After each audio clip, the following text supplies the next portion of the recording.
नमस्कार, DD news में आपका स्वागत है। मैं हूं चंद्रशेखर जोशी और आइए सबसे पहले आपको दिखाते हैं इस वक्त की हेडलाइंस। प्रधानमंत्री मोदी ने आज महाराष्ट्र को 11,200 करोड़ रुपए से अधिक की विकास परियोजनाओं की दी सौगात। वीडियो कॉन्फ्रेंसिंग के जरिए पुणे मेट्रो के एक खंड का किया उद्घाटन। पीएम ने कहा, आधुनिक शहरों की जरूरत के मुताबिक काम कर रही है मौजूदा सरकार।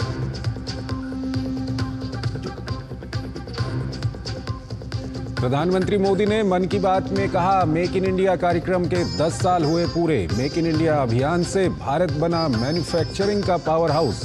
पीएम ने की युवाओं से क्रिएट इन इंडिया चैलेंज में भाग लेने की अपील।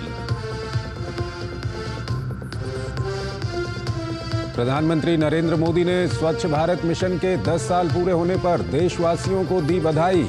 मन की बात कार्यक्रम के माध्यम से देशवासियों से किया स्वच्छता अभियान से जुड़ने का आह्वान।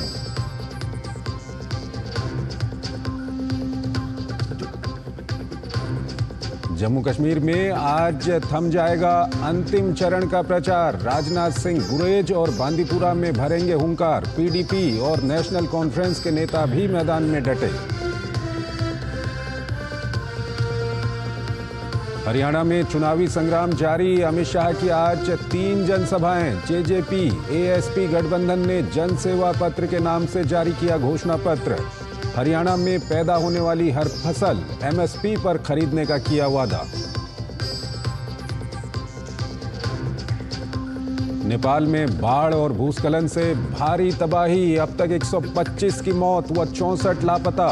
नेपाल के कार्यवाहक प्रधानमंत्री प्रकाश मान सिंह ने सभी सरकारी मशीनरी को त्वरित आपदा प्रतिक्रिया जुटाने का दिया निर्देश। नेपाल के चलते बिहार में बाढ़ के हालात। केंद्रीय गृह मंत्रालय ने पटना में बुलाई बड़ी बैठक।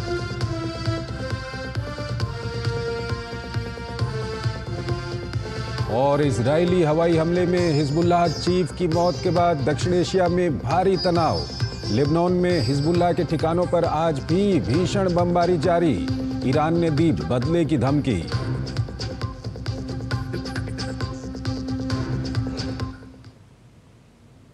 और आइए अब खबरों को विस्तार से देखते हैं। प्रधानमंत्री ने महाराष्ट्र के लिए कुल 11,240 करोड़ रुपए की परियोजनाओं का भूमि पूजन और लोकार्पण किया, जिसमें सोलापुर हवाई अड्डे का उद्घाटन और सावित्रीबाई फुले के ऐतिहासिक स्मारक का भूमि पूजन शामिल रहा। अहम रहा पुणे मेट्रो के 6 किलोमीटर लंबे खंड का लोकार्पण। ये डिस्ट्रिक्ट कोर्ट से स्वार गेट तक का खंड है। वहीं स्वार गेट से कात्रज सेक्शन का भूमि पूजन किया। प्रधानमंत्री ने कहा कि आधुनिक शहरों की जरूरत के मुताबिक मौजूदा सरकार काम कर रही है, जबकि पहले की सरकारें काम लटकाती थीं। इसी साल मार्च में मैंने रूबी हॉल क्लिनिक से रामवाड़ी तक मेट्रो सेवा का लोकार्पण भी किया था। 2016 से अब तक इन 7-8 वर्षों में पुणे मेट्रो का ये विस्तार, इतने रूट्स पर काम की ये प्रगति और नए शिलान्यास, अगर पुरानी सोच और कार्य पद्धति होती तो इनमें से कोई भी काम पूरे नहीं हो पाते। पिछली सरकार तो 8 साल में मेट्रो का एक पिलर भी खड़ा नहीं कर पाई थी, जबकि हमारी सरकार ने पुणे में मेट्रो का आधुनिक नेटवर्क तैयार कर दिया है। वहीं प्रधानमंत्री ने 6400 करोड़ रुपए की बिटकिन परियोजना का भी लोकार्पण किया। उन्होंने कहा कि क्षेत्र में निवेश और रोजगार के अवसर मिलेंगे, जो विकसित महाराष्ट्र से विकसित भारत के संकल्प को पूरा करेगा। छत्रपति संभाजी नगर में लगभग 8,000 एकड़ में बिडकिन इंडस्ट्रियल एरिया का विस्तार होगा। कई बड़े बड़े उद्योगों के लिए यहां जमीन अलॉट हो गई है। इससे यहां हजारों करोड़ का निवेश आएगा।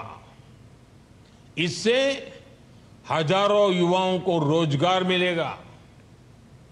निवेश से नौकरी पैदा करने का ये मंत्र आज महाराष्ट्र में युवाओं की बड़ी ताकत बन रहा है। प्रधानमंत्री नरेंद्र मोदी ने मासिक कार्यक्रम मन की बात के माध्यम से एक बार फिर स्थानीय उत्पादों को बढ़ावा देने के लिए त्योहारी सीजन में वोकल फॉर लोकल की अपील की। आपको बता दें कि केंद्र सरकार के मेक इन इंडिया कार्यक्रम को 10 साल पूरे हो गए हैं और मेक इन इंडिया के कारण देश में अब विश्व स्तरीय उत्पाद बन रहे हैं। साथ ही पीएम मोदी ने युवाओं की प्रतिभा और रचनात्मकता को बढ़ावा देने के लिए सूचना एवं प्रसारण मंत्रालय के क्रिएट इन इंडिया के तहत युवाओं से भाग लेने की अपील की।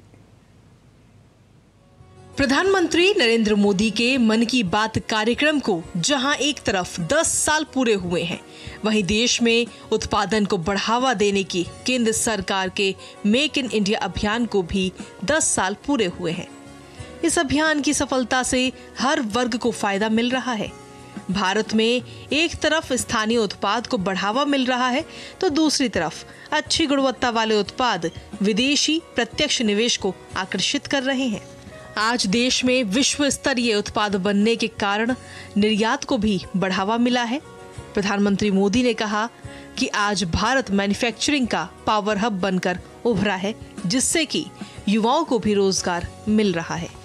आज भारत मैन्युफैक्चरिंग का पावर हाउस बना है और देश की युवा शक्ति की वजह से दुनिया भर की नजरें हम पर है।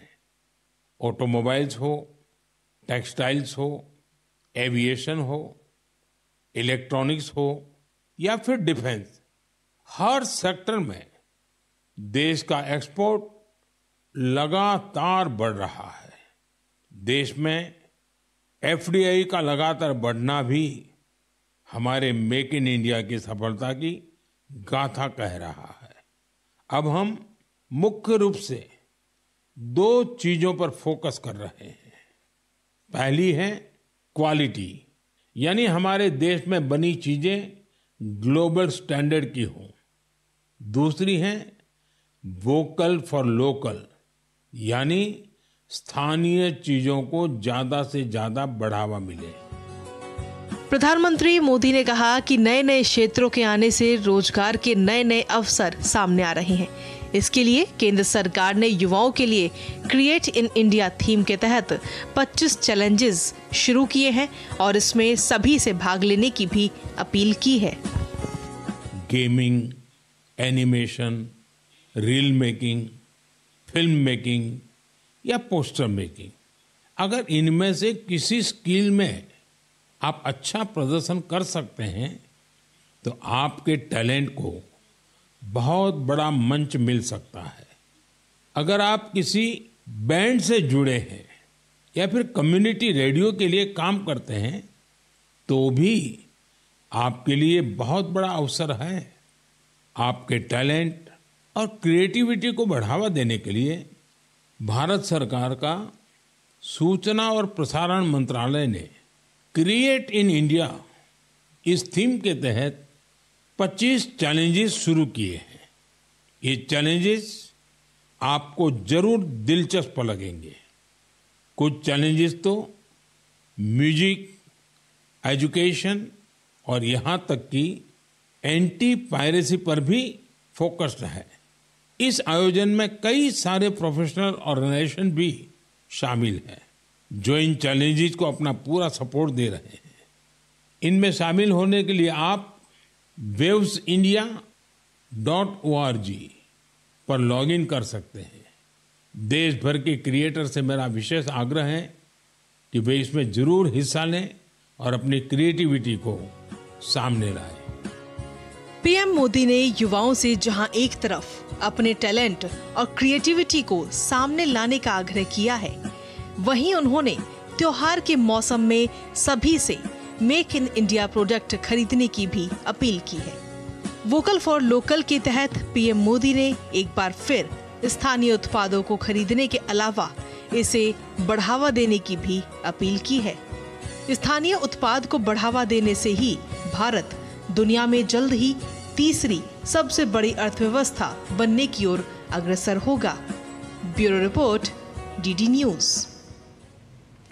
उत्तर प्रदेश के नोएडा में भी प्रधानमंत्री का रेडियो कार्यक्रम मन की बात बेहद उत्साह के साथ सुना गया। हमारे संवाददाता निशांत सौरभ ने लोगों से बात कर उनकी प्रतिक्रिया जानी। देश के कोने कोने में ऐसे लोग जिनके अंदर प्रतिभाएं हैं जो सामने नहीं आ पाई, वो मन की बात के माध्यम से माननीय प्रधानमंत्री मोदी जी के माध्यम से वो आगे रखी गई, जिससे पूरा विश्व अब उन लोगों को देख रहा है। प्रधानमंत्री जी के मन की बात में मुख्य मुद्दा जो मुझे लगा, वो हमको जो हमारे मन को छुआ, वो था हमारी प्रकृति को कैसे हम लोग संजोए, चाहे जल के स्वरूप में हो, चाहे पेड़ लगाने के स्वरूप में हो, क्योंकि दोनों ही चीजें ऐसी है जो हमारी मानव जाति के लिए, आगे के लिए भी, आगे की पीढ़ियों के लिए भी बहुत जरूरी है। हमारे माननीय प्रधानमंत्री नरेंद्र मोदी जी के मन की बात के कार्यक्रम में हर बार हमें कुछ ना कुछ नया देखने के लिए मिलता है, हर बार कुछ ना कुछ नया सीखने के लिए मिलता है। वो देश के उत्थान के लिए हर पहलू पर कार्य करते हैं। आज जो सबसे ज़्यादा दिल को छुई बात वो है पर्यावरण प्राथमिकता। उस चीज़ को उन्होंने बहुत बढ़ावा दिया है और मैं सारी जनता से यही कहना चाहूँगी, सारी महिलाओं से, कि अपने संग जूट का बैग लेके, कपड़े का थैला लेके चले, पॉलीथीन को दूर करें। इन सब चीज़ों से देश का बहुत विकास हुआ है।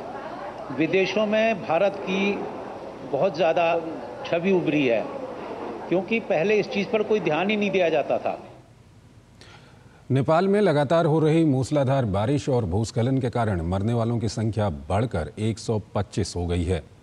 सशस्त्र पुलिस बल नेपाल के प्रवक्ता उप महानिरीक्षक कुमार न्यूपाने ने 125 लोगों की मौत की पुष्टि की। साथ ही 64 लोग अभी भी लापता हैं, जबकि 61 से अधिक लोग घायल हैं। बारिश के कारण आई बाढ़ से 322 घर और 16 पुल क्षतिग्रस्त हो गए। कोसी से 853, मधेश प्रांत से 56, घाटी से 1500 और बागमती से 494 लोगों को बचाया गया है। नेपाल के कार्यवाहक प्रधानमंत्री प्रकाशमान सिंह ने सभी सरकारी मशीनरी को त्वरित आपदा प्रतिक्रिया जुटाने का निर्देश दिया है। देश भर में आज मौसम में थोड़ा सुधार देखते हुए त्रिभुवन अंतर्राष्ट्रीय एयरपोर्ट के साथ ही देश के 8 अन्य एयरपोर्ट से घरेलू हवाई परिवहन सेवा बहाल हो गई है। इंस्ट्रूमेंट फ्लाइट रूल सिस्टम का इस्तेमाल करने वाली उड़ानों को आज रात 10 बजे तक की अनुमति दी गई है। गौरतलब है कि शुक्रवार और शनिवार को खराब मौसम के कारण 400 से अधिक उड़ानें रद्द कर दी गई थीं। वहीं स्थिति पर चर्चा करने के लिए पीएमओ की तरफ से एक सर्वदलीय बैठक बुलाई गई है। नेपाल में पिछले कुछ दिनों से हो रही भारी बरसात के चलते नदियों का जलस्तर खतरे के निशान से ऊपर है। अरुण, दूधकोशी, सुनकोशी, बागमती, नारायणी, तिनो और बाणगंगा और उनकी सहायक नदियां भी इनमें शामिल हैं। नेपाल के बाढ़ग्रस्त इलाकों में राहत एवं बचाव अभियान जारी है। लोगों को सुरक्षित स्थानों पर स्थानांतरित किया जा रहा है। और वहीं नेपाल में भारी बारिश और बाढ़ का असर बिहार में भी देखा जा रहा है। आज सुबह 5 बजे कोसी बैराज वीरपुर से 6,61,000 क्यूसेक पानी छोड़ा गया है। 1968 के बाद ये पहली बार है जब इस बैराज से इतना पानी छोड़ा गया है। वहीं तटबंधों की सुरक्षा के लिए जल संसाधन विभाग की टीमें दिन रात तत्पर हैं। इस बीच बिहार में बाढ़ के हालात को देखते हुए केंद्रीय गृह मंत्रालय ने पटना में बैठक बुलाई है। केंद्रीय गृह राज्य मंत्री नित्यानंद राय की अध्यक्षता में हुई बैठक में बाढ़ के हालात और उससे निपटने की तैयारियों की समीक्षा की गई। तो काफ़ी खराब हालात बने हुए हैं नेपाल में, काफ़ी लोगों की वहाँ पर मौत हो गई है और नेपाल में जो बारिश हो रही है उसका असर अब बिहार में देखा जा रहा है। बिहार के कई हिस्सों में, खासकर निचले इलाकों में पानी भर गया है। और आइए अब बुलेटिन में बात करते हैं जम्मू कश्मीर और हरियाणा विधानसभा चुनाव की।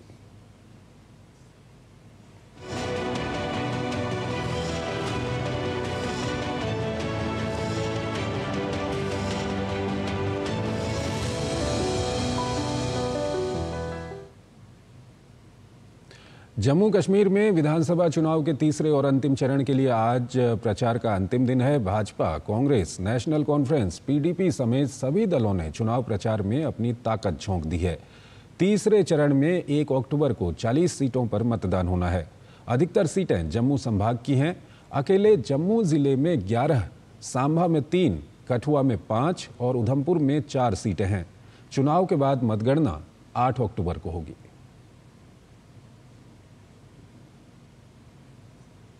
जम्मू कश्मीर विधानसभा चुनाव के तीसरे और अंतिम चरण के तहत 40 विधानसभा सीटों पर वोटिंग होनी है, जिसमें 26 सीटें जम्मू और 14 सीटें कश्मीर रीजन की हैं। लेकिन असली लड़ाई जम्मू के हिंदू बेल्ट की सीटों पर मानी जा रही है। जम्मू में मौजूद हमारे सहयोगी अमरेंद्र गुप्ता ने लोकतांत्रिक व्यवस्था को सशक्त करने में अपने दायित्वों का निर्वहन कर रहे कुछ युवा मतदाताओं से बात की। आइए देखते हैं।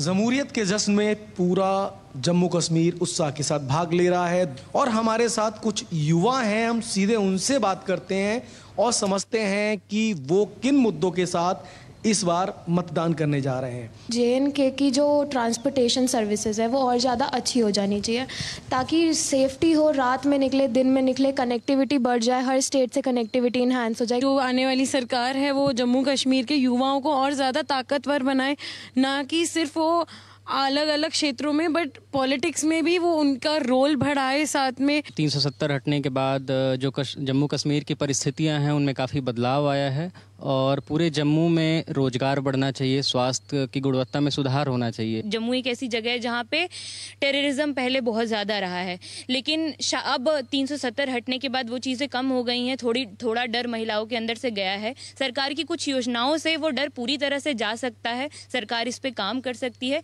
इन्हीं कुछ मुद्दों के साथ में मैं इस बार वोट करने जाऊंगी। सरकार युवा चुनने जा रहे हैं तो वो सारे मुद्दे, चाहे महिला सशक्तिकरण हो, चाहे रोजगार हो, चाहे डेवलपमेंट हो, चाहे नए जम्मू की बात हो और धारा 370 बदल के हटने के बाद जो नया जम्मू कश्मीर बना है वो और तेजी से विकास के रास्ते पर जाए, इसी तरह के कुल लगभग सभी मुद्दे हैं इन युवाओं के और इनको पता है कि वो इन मुद्दों पर ही अपनी सरकार चुनना चाहते हैं। जम्मू से कैमरामैन संदीप के साथ अमरेंद्र गुप्ता, DD न्यूज जम्मू। भाजपा के वरिष्ठ नेता और केंद्रीय गृह मंत्री अमित शाह ने हरियाणा के बादशाहपुर में चुनावी जनसभा की। उन्होंने कांग्रेस पर जमकर निशाना साधा। अमित शाह ने राहुल गांधी पर अग्निवीर योजना को लेकर लोगों को गुमराह करने का आरोप लगाया। हरियाणा के एक एक अग्निवीर को हरियाणा सरकार और भारत सरकार पेंशन वाली नौकरी देने वाली है। 5 साल के बाद कोई अग्निवीर ऐसा नहीं होगा जिसके पास पेंशन वाली नौकरी नहीं होगी। किसी को डरने की जरूरत नहीं है। अमित शाह ने वक्फ बोर्ड कानून को जल्द लाने की भी बात कही। उन्होंने कहा कि इसे अगले सत्र में मंजूर किया जाएगा। वक्फ बोर्ड का जो कानून है, ये वक्फ बोर्ड के कानून से बहुत परेशानी है ना। एक कानून को एक शीत सत्र में हम सुधार कर सीधा करने का काम कर देंगे। हरियाणा विधानसभा चुनाव के मद्देनजर JJP ASP गठबंधन ने सिरसा से अपना घोषणा पत्र जारी किया। हरियाणा के पूर्व डेप्यूटी CM दुष्यंत चौटाला और ASP प्रमुख चंद्रशेखर आजाद ने इस घोषणा पत्र को जनसेवा पत्र के नाम से जारी किया है। इस पत्र में पूर्व गठबंधन सरकार के दौरान JJP द्वारा किए गए विकास कार्यों का जिक्र किया गया है। साथ ही घोषणा पत्र में फसलों के लिए MSP पर खरीद, फसल खराब होने पर 25,000 रुपये प्रति एकड़ मुआवजा, जननायक फसल सुरक्षा स्कीम और 11,000 रुपये मासिक बेरोजगारी भत्ते का वादा किया गया है। घोषणा पत्र में सभी भर्तियों के लिए एक ही बार मात्र 100 रुपये फीस, 1 लाख महिलाओं को सरकारी नौकरी, बुढ़ापा पेंशन 5100 रुपये, आशा और आंगनबाड़ी वर्कर्स को 21,000 रुपये वेतन और भिवानी को एजुकेशन सिटी बनाने का वादा किया गया है।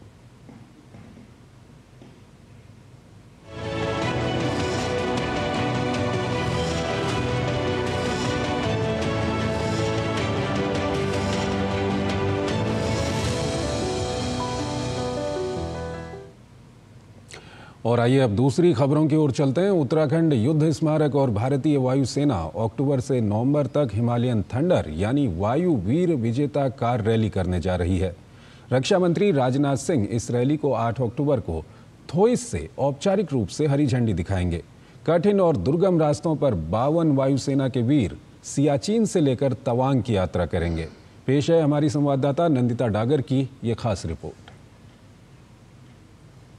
वायुसेना के 52 जांबाज इस साल हिमालय पर्वतमाला पर कारों में सवार होकर दहाड़ेंगे।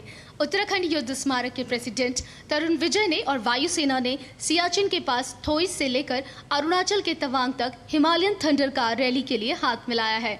7000 किलोमीटर लंबी ये कार रैली युवाओं को वायुसेना में शामिल होने के लिए प्रेरित करेगी और भारत के वीर शहीदों की गाथा का प्रचार प्रसार करेगी। वायुवीर विजेता रैली नामक ये रैली उत्तराखंड युद्ध स्मारक के अध्यक्ष तरुण विजय के दिमाग की उपज है। रक्षा मंत्री राजनाथ सिंह इस रैली को 8 अक्टूबर को थोइस से औपचारिक रूप से हरी झंडी दिखाएंगे। इससे पहले रक्षा मंत्री 1 अक्टूबर 2024 को नई दिल्ली के राष्ट्रीय युद्ध स्मारक से इस रैली को रवाना करेंगे। थोइस एयरबेस समुद्र तल से 3000 मीटर से अधिक ऊंचाई पर है। ये रैली बेहद कठिन और दुर्गम इलाकों और मौसम में अपने मार्ग में 16 स्थानों पर रुकेगी। 20 स्थानों पर वायुसेना के नायक स्कूल और कॉलेज के छात्रों से बातचीत करेंगे और उनमें रोमांच की भावना भरेंगे। नई दिल्ली से नंदिता डागर की रिपोर्ट, डीडी न्यूज। विदेश मंत्री डॉक्टर एस जयशंकर ने न्यूयॉर्क में पैन IIT एलुमनाई फाउंडेशन के शुभारंभ कार्यक्रम में हिस्सा लिया।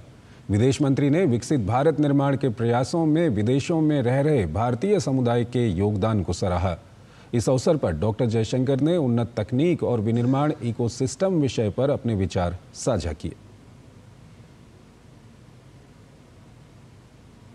केंद्रीय सूचना एवं प्रसारण राज्य मंत्री डॉक्टर एल मुरुगन छत्तीसगढ़ दौरे पर हैं। उन्होंने रायपुर स्थित पटुआ भवन में तेरापंथ जैन समाज के कार्यक्रम में शिरकत की। रिश्तों की डोर ना हो कमजोर नामक इस कार्यक्रम में बड़ी संख्या में लोग शामिल हुए। इस अवसर पर उप मुख्यमंत्री अरुण साव भी मौजूद रहे।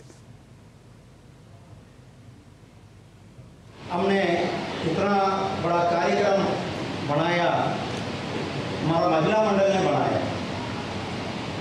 ये हमारा महिला मंडल का कितना शक्ति है। हमारा प्रधानमंत्री Shri Narendra Modi ji always think about our Nari Shakti. It seems that here, how they organize this function is such wonderful function. A empowered women's organization is organized this function. I express my sincere congratulations and sincere thanks to you all, and I am very glad to participate in this meeting also. Israeli हवाई हमले में Hezbollah प्रमुख Hassan Nasrallah की मौत के बाद पश्चिम Asia में भारी तनाव है। वहीं इजरायली सेना लेबनान में हिजबुल्लाह के ठिकानों पर लगातार हमले कर रही है। आज भी राजधानी बेरूत में हवाई हमले जारी हैं। उधर हिजबुल्लाह की तरफ से नसरुल्लाह की मौत का बदला लेने की बात कही जा रही है। हिजबुल्लाह की तरफ से दागे गए कई रॉकेट इजरायली इलाकों में गिरे, हालांकि उसमें कोई जानी नुकसान नहीं हुआ। हिजबुल्लाह के समर्थक देश ईरान ने भी नसरुल्लाह की मौत के बदले की बात कही है। ध्यान रहे कि हमले में ईरान के प्रभावशाली रेवोल्यूशनरी गार्ड्स के एक बड़े कमांडर की भी मौत हुई है। इस बीच हिजबुल्लाह ने हाशिम सफीउद्दीन को अपना नया प्रमुख घोषित किया है। कई देशों ने सभी पक्षों से संयम बरतने का आह्वान किया है। तो इस बुलेटिन में फिलहाल इतना ही। आप बने रहिए डीडी न्यूज के साथ। नमस्कार।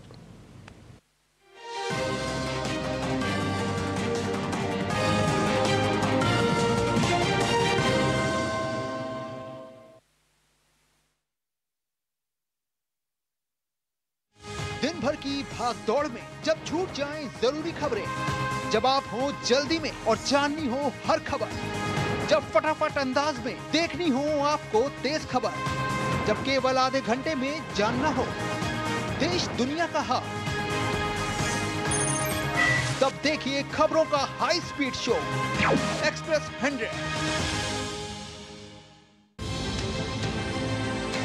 राष्ट्रीय खबरें हो या अंतर्राष्ट्रीय मुद्दे की बात, राजनीति से जुड़ा हर पहलू, साथ ही बिजनेस का उतार चढ़ाव, खेल जगत की अपडेट से लेकर मनोरंजन की छोटी बड़ी हलचल, देखिए मिड डे प्राइम। जय राम रमारमणम आस्था और भक्ति के सागर में हो जाए सराबोर। प्रभु राम के दर्शन कर भक्ति में हो लीन। देखिए अयोध्या में श्री राम जन्मभूमि